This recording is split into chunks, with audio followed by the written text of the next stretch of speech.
বৈশ্বিক উষ্ণতা, নিচে নেমে যাচ্ছে পানির স্তর, আর প্রকৃতি যেন ক্রমে রুক্ষ আর রুষ্ট হয়ে উঠছে। এর ধারাবাহিকতায় বিগত কয়েকদিন ধরে সারা দেশে বয়ে যাচ্ছে মৃদু থেকে মাঝারি তাপ প্রবাহ, কিন্তু খুলনা বিভাগে বিরাজমান তাপ প্রবাহের তীব্রতা আরো বেশি। এর প্রভাবে দক্ষিণাঞ্চলের কুষ্টিয়া, চুয়াডাঙ্গা, মেহেরপুর, ঝিনাইদহ, যশোর, খুলনা সহ আশপাশের জেলাগুলোতে খানিকটা স্থবির হয়ে পড়েছে জনজীবন। চলতি সপ্তাহে চুয়াডাঙ্গা ও কুষ্টিয়ার সারা দেশের মধ্যে সর্বোচ্চ তাপমাত্রা রেকর্ড করা হয়েছে। আর এই দুই জেলার পার্শ্ববর্তী হওয়ায় এর প্রভাব পড়েছে ঝিনাইদহের কালীগঞ্জেও। এ অঞ্চলে রাতে দিনের প্রচন্ড গরমে সমস্ত প্রাণীকুলায় ঝাঁপিয়ে উঠেছে।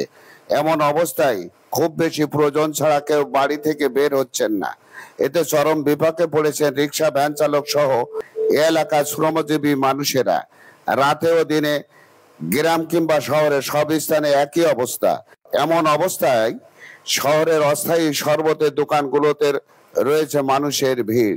মোটরসাইকেলের পথচারী যশোরের আজগর আলী জানান, প্রচন্ড তাপ প্রবাহে একটু বেলা হলে পিচ সড়কগুলো জ্বলন্ত চুলার মতো গরম হয়ে উঠছে। এমন অবস্থায় মোটর বাইক নিয়ে চলতে খুব কষ্ট হচ্ছে। তিনি বলেন, যশোর থেকে মোটরসাইকেল যোগে কালীগঞ্জ শহরে আসতে মোট 3 জায়গায় বিশ্রাম নিয়েছেন। তাই ভাবছেন সন্ধ্যার দিকে সড়কের পিচ একটু ঠান্ডা হলে নিরিবিলি বাড়ি ফিরবেন। আলম দাবাদার নামে এক রিক্সা চালক জানান, প্রচন্ড রোদ গরমে দিনের বেলায় শহরের মধ্যে রিক্সা চালানো যাচ্ছে না। শহরের মধ্যে সব ব্যবসা প্রতিষ্ঠান ও বসত বাড়ি গড়ে উঠেছে, যে কারণে শহরের মধ্যে বাতাস কম পাওয়া যায়। একবার একটি ভাড়া মেরে খানিকটা বিশ্রাম নিয়ে আবার যেতে হচ্ছে। আর প্রচন্ড গরমে শহরের লোক চলাচল কমে গেছে, ফলে রোজগারও কমে গেছে।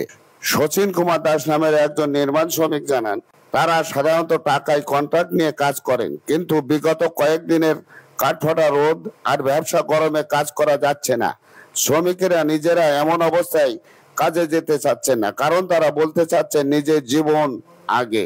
আব্দুর রাজ্জাক নামের এক শরবত ব্যবসায়ী জানান, বিগত কয়েকদিনের গরমে তার দোকানে ভিড় থেকেই যায়। পথচারী, শ্রমজীবী সহ সব শ্রেণীর মানুষ তার দোকানে এসে অপেক্ষায় থাকেন গরমে এক গ্লাস লেবুর পানির শরবত পান করে স্বস্তি পেতে।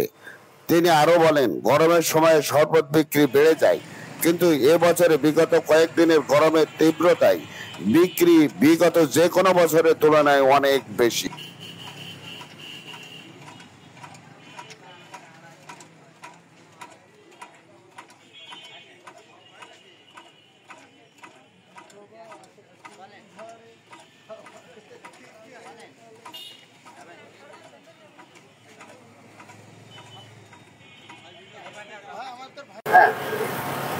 নাম আব্দুর রাজ্জাক, আমি শরবতের ব্যবসা করি বিগত 5 বছর ধরে।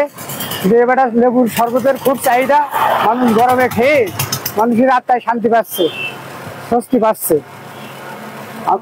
প্রচুর পরিমাণে চাহিদা লেবুর। হ্যাঁ, সারা বছরই ব্যবসা করা হয়। লেবুর শরবত খুব উপকারী, লেবুর শরবতের উপরে উপকার নেই, খালি ঠান্ডার ভিতরে ভালো লাগবে, শরীরটা ঠান্ডা থাকবে।